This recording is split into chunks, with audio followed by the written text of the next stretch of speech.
ಹಸಿವು ನೀಗಿಸಲು ಸರ್ಕಾರ ಜಾರಿಗೊಳಿಸಿರುವ ಅನ್ನ ಭಾಗ್ಯ ಯೋಜನೆಯ ಆಹಾರ ಧಾನ್ಯಗಳು ಸಾರ್ವಜನಿಕರಿಗೆ ತಲುಪುವ ಮುನ್ನವೇ ಇಲಾಖೆಯ ಘೋರ ನಿರ್ಲಕ್ಷ್ಯದಿಂದ ರಸ್ತೆ ಪಾಲಾಗಿರುವ ನಾಚಿಕೆಗೇಡಿನ ಘಟನೆ ಹಿರೇನರ್ತಿ ಚಿಕ್ಕನರ್ತಿ ಮಾರ್ಗ ಮಧ್ಯ ನಡೆದಿದೆ. ಸುಮಾರು 50 ಕೆಜಿಯ 30 ಜೋಳದ ಚೀಲಗಳು ರಸ್ತೆ ಉದ್ದಕ್ಕೂ ಬಿದ್ದು ಹಾಳಾಗಿದ್ದು, ಸಾರಿಗೆ ವಾಹನದ ಕನಿಷ್ಠ ನಿರ್ವಹಣೆ ಇಲ್ಲದಿರುವುದು ಮತ್ತು ಅಧಿಕಾರಿಗಳ ಮೇಲ್ವಿಚಾರಣೆಯ ಕೊರತೆಯು ಈ ಘಟನೆಗೆ ನೇರ ಕಾರಣವಾಗಿದೆ. ಬಡವರು ಹಾಗೂ ಕೂಲಿ ಕಾರ್ಮಿಕರ ಹೊಟ್ಟೆ ತುಂಬಿಸಬೇಕಾದ ಆಹಾರ ಧಾನ್ಯಗಳನ್ನು ಸಾಗಿಸುವ KA-22A 8477 ನೋಂದಣಿಯ ವಾಹನಕ್ಕೆ ಸರಿಯಾದ ತಾಡ್ಪತ್ರಿ ಹೊದಿಸದೆ ಅತ್ಯಂತ ಬೇಜವಾಬ್ದಾರಿಯಿಂದ ಸಾಗಿಸಲಾಗಿದೆ.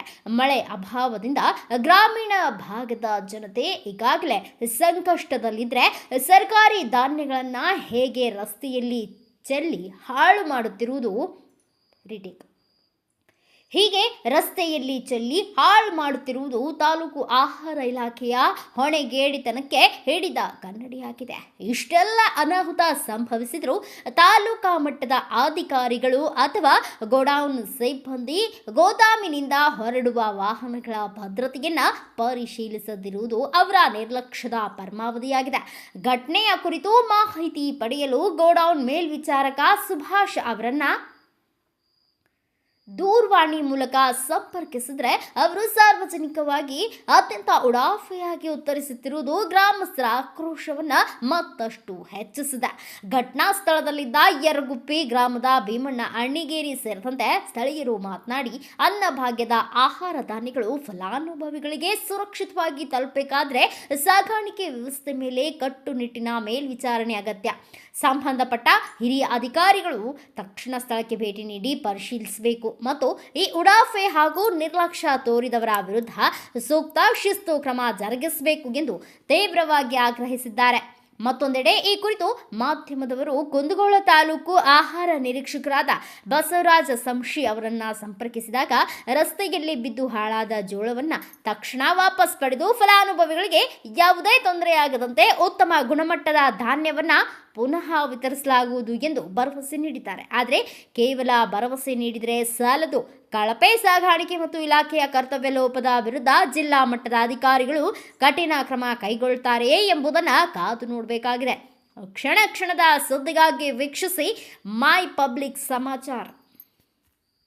ನಾವು ಕುಂದಗೋಳ ತಾಲೂಕು ಯರಗುಪ್ಪಿ ಗ್ರಾಮಸ್ಥರು ನಾವು ಕುಂದಗೋಳದಿಂದ ಯರಗುಪ್ಪಿ ಹೋಗ್ತಾ ಇದ್ವಿ. ಯರಗುಪ್ಪಿ ಕುಂದಗೋಳದಿಂದ ಬರೋ ಟೈಮ್ದಾಗ ಸೊಸೈಟಿ ಅಂದರೆ ಆಹಾರ ಇಲಾಖೆಯಿಂದ ಸರಬರಾಜು ಆಗ್ತಕ್ಕಂಥ ಲಾರಿ ಅಂದರೆ ಬಡವರಿಗೆ ಬರ್ತಕ್ಕಂಥ ಆಹಾರದ ಏನೈತಲ್ಲ ಅಷ್ಟು ಜ್ವಾಳನ ರೋಡ್ ತುಂಬ ಕೆಡ್ಕೊಂಡು ಬಂದಾರ. ಇದು ಅಧಿಕಾರಿಗಳ ನಿರ್ಲಕ್ಷ್ಯದಿಂದ ಆಗೈತೋ ಲೇಬರ್ ನಿರ್ಲಕ್ಷ್ಯದಾಗ ಗೊತ್ತಿಲ್ಲ. ಬಟ್ ಯಾರು ಜವಾಬ್ದಾರಿ ತೊಗೊಂಡು ಕೆಲಸ ಮಾಡ್ತಾಯಿದ್ರು.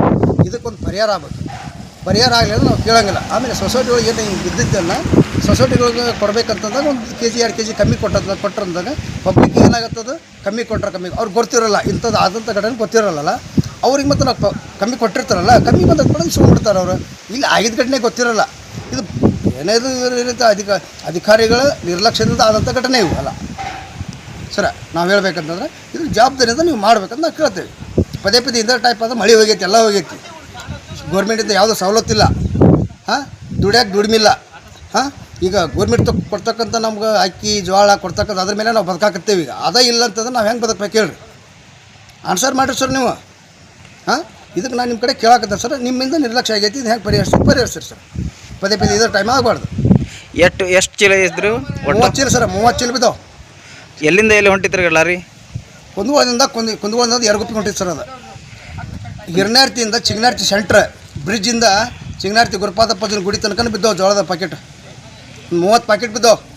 ಎಷ್ಟೋ ಮಂದಿ ತೊಗೊಂಡು ಹೊಂಟಿದ್ರು. ಮತ್ತು ರಿಟರ್ನ್ ತೊಗೊಂಬಂದೇವು ನಾವು. ಗಾಡಿ ತೊಗೊಂಡೇವು ನಾವು. ಪಬ್ಲಿಕ್ ಮತ್ತು ರಿಟರ್ನ್ ಗಾಡಿ ತೊಗೊಂಬಂದೇವೆ ಅವನ್ನ. ಇವರು ನಮಗೆ ತೊಗೊಂಬಂದೇವೆ ಅಂತ ನಮ್ಗೆ ನಿರ್ಲಕ್ಷ್ಯದಿಂದ ಮಾತಾಡ್ತಾರೆ. ನಮ್ಮ ಮುಂದಿನ ಜವಾಬ್ದಾರಿ ನಿಮ್ಮದು ಸರ್. ಹೆಸರೇನು ಸರ್ ತಮ್ಮದು? ಭೀಮಪ್ಪ ಶಂಕರಪ್ಪ ಅಣ್ಣಿಗೇರಿ ಸರ್. ಸಾಕಿನ ಯರಗುಪ್ಪಿ ಲೋಕಲ್.